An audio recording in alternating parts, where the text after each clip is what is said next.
मुख्यमंत्री डॉक्टर मोहन यादव ने राजधानी भोपाल में आयोजित एक प्रेस कॉन्फ्रेंस में राज्य सरकार की उपलब्धियों और केंद्र सरकार के साथ समन्वय पर विस्तार से जानकारी दी।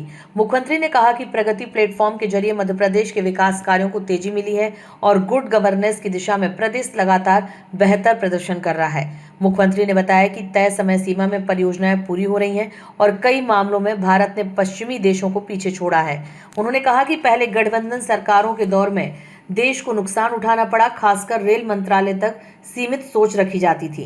सीएम डॉक्टर यादव ने कहा, मध्य प्रदेश को 1850 करोड़ रुपए की नई रेल लाइन मिली है, जो केंद्र सरकार की संतुलित नीति का उदाहरण है। राजनीतिक मतभेदों के बावजूद केंद्र सरकार सभी राज्यों का ध्यान रख रही है और पोर्टल के माध्यम से परियोजनाओं की मॉनिटरिंग की जा रही है। मुख्यमंत्री ने कहा कि बीजेपी सरकार बड़े मन से काम करती है और दूसरे दलों की सरकारों को भी सबसे ज्यादा लाभ बीजेपी शासन में मिला है। प्रगति प्लेटफॉर्म पर लगातार निगरानी के चलते प्रदेश की 108 परियोजनाएं पूरी हो चुकी हैं, जबकि 101 परियोजनाओं पर काम जारी है। सीएम ने कांग्रेस पर निशाना साधते हुए कहा, कांग्रेस को समझना चाहिए कि केंद्र सरकार किस तरह सभी राज्यों के लिए समान रूप से काम कर रही है। कांग्रेस केवल सवाल खड़े करती है, लेकिन जमीनी काम नहीं करती।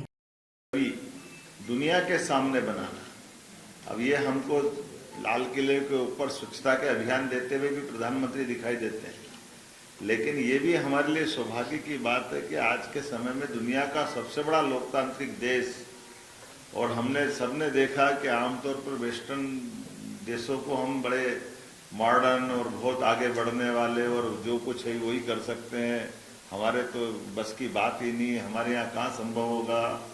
और वो इसी का धीरे धीरे करके जो क्षरण हुआ कि आते आते आते संयुक्त दल की सरकारें बनने लग गई, एक दो दल की सरकार के बजाय 24 दलों से सरकारों की तरफ बढ़ गए। उसका दुष्परिणाम क्या आया, हमने सबने देश ने भुगता है कि आप देखो कि हमारे यहाँ एक या दो रेल चलती थी तो रेल मंत्री कोई राज्य भी हमेशा इस बात के लिए पीछे पड़ते थे कि रेल मंत्री हम रेल मंत्रालय हमको दे दो। क्यों दे दो?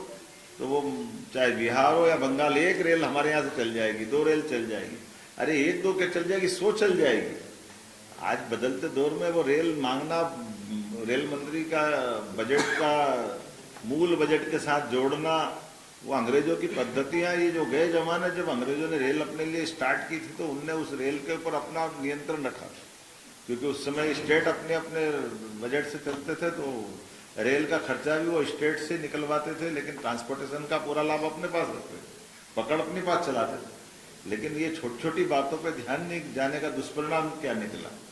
लेकिन आज मुझे इस बात की प्रसन्नता है कि आज हमारे देश के साथ विकास का भी और विकास के साथ भविष्य की आवश्यकताओं का दृष्टिकोण भी कितना युक्ति युक्त होना चाहिए, या इसको ज्यादा शब्द और प्यूरिफाई बोलो तो तीक्ष्ण होना चाहिए कि आज मैं जब थोड़े दिन पहले असम की यात्रा से लौट के आया और असम के अंदर नागालैंड, मिजोरम और ये जब हमने इन्वेस्टर समिट की तो इस प्रकार से जब हमने बात, वहाँ एक पंजाब के एक सरदार जी आए हुए थे इन्वेस्टमेंट कर लिए वहाँ के मुख्यमंत्री और उनसे बात करने, तो मैंने कहा आप हमारे यहाँ करो।